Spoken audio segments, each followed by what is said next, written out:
Here's what you need to know if you're going to communicate with someone like MrBeast. I'm a perfectionist. I'm going to use the DISC system to help break down his behaviors so you can understand him better and maybe understand other people better. If I'm not creating, then I don't feel fulfilled. I don't feel like I'm progressing. Then I feel like I'm wasting my time. The DISC system is D-I-S-C, and each one is a behavior that shows up in people. Generally, people are 2 of the letters above 50% on a scale of 100. I think Mr. DISC is a high D, high C, and I'll explain why. The first one is he is task-driven. The main channel is the priority, and then around the main channel schedule, the rest of my life kind of like forms. He says himself that he's not very easy to work with. The thing is, like, I'm not the easiest to work with in that regard. Like, I really want to make the video as good as possible. He's really obsessed, and these 2 letters of the DISC are very much task-oriented. The I and the S are more people-oriented. Steve Jobs was a high DC, and this is why I think he's got the Rolling Stone cover of Steve Jobs. He emulates him and understands Steve Jobs, who's just like him. The second characteristic is he doesn't want to waste time. High Ds hate to waste time. They hate to waste resources. Now, you've probably heard about him doing videos and then throwing them away because they just could never get them good enough. That's about his standard. But he does not want to waste time in these different areas I'm about to show you. Literally, all I want to do is make the best videos possible. Yeah. That's why I live in the studio right over there. So I'm not worried about paying for a mansion. I don't drive a Lamborghini. I purposely have a really dumbed down lifestyle. So because it gives you freedom. Most people can't reinvest in a business because when they get to this level, they're worried about their $10 million mansion. They're 4 or 5 cars and insurance and keeping up with that. And then their second home and all these other things.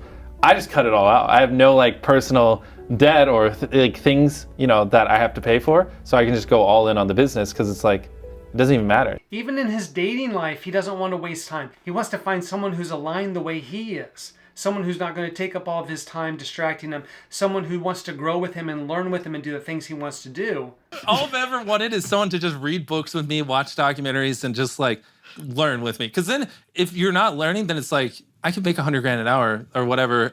So it's how can I justify spending an hour of time with you if I'm not becoming a better person? What a flex that was. That's why it's I have to be getting better with my partner. Yeah. Or how am I going to invest 20, 30,000 hours? You literally know the value of your time. This is something else you'll see with high Ds, and it works perfect that it's a D letter, which is driven. They are driven and they are obsessed. When they can't let go of something and they want to push and push and push, and they really don't care what other people say, what other people think, they're going to go do what they want to do. He goes so far as to take on lucid dreaming. When I was younger, I would train myself to lucid dream. So when I was dreaming, you do this thing where you stare at your hand 30 times in a day and you do something, and then in your dream, if you saw your hand, you'd realize you're dreaming, you could control what you dream about. And I'd try to strategically brainstorm ideas while I would sleep. I'd wake up in the middle of the night and write down ideas. Number 3, the D is very driven, and the C cares very much about the details and has high standard. Part of being driven and that wasting time is why he has his apartment inside the studio. It's a wasted time to go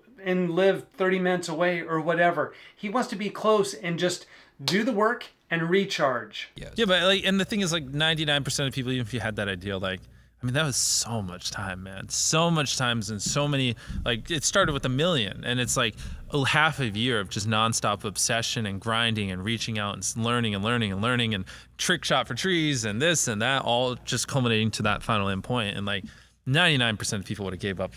They would have gone, I want to plant 1 million trees, and someone would have gone, you can only plant 100, and they would have been oh, well, guess I can't do it. You know what I mean? The fourth characteristic is risk-taking. Now, the high D doesn't really see risk the same way as other people do. My mom was just either you go to college or you move out. You're not going to live here and not go to college. Whatever. She wants what's best for me. It's not her being mean. It's obviously she didn't think this magical YouTube thing would work out. So she's you got to have some type of future. You can't just bet it all on the internet forever till you die. So I go to college. It's community college. It's not that expensive, whatever. And I just couldn't stand it, man. It made me just so depressed. I hate it. I hate stuff. I just want to be a YouTuber. That's it. And so after 2 weeks, literally just 2 weeks, I just stopped going. But I didn't have enough money to move out. I wasn't making anything. So I just didn't tell my mom. And then I would act like I was going to college, and then I would just sit in my car in the college campus and just work on videos or edit or just work on a script or something. And then I'd come home and I'd be like, hey, Mom, college is great. And then I'd keep working. And that can't last for that long. Yeah. No, and thankfully I don't remember what happened. I remember sitting in on the stairs in front of one of the college classrooms.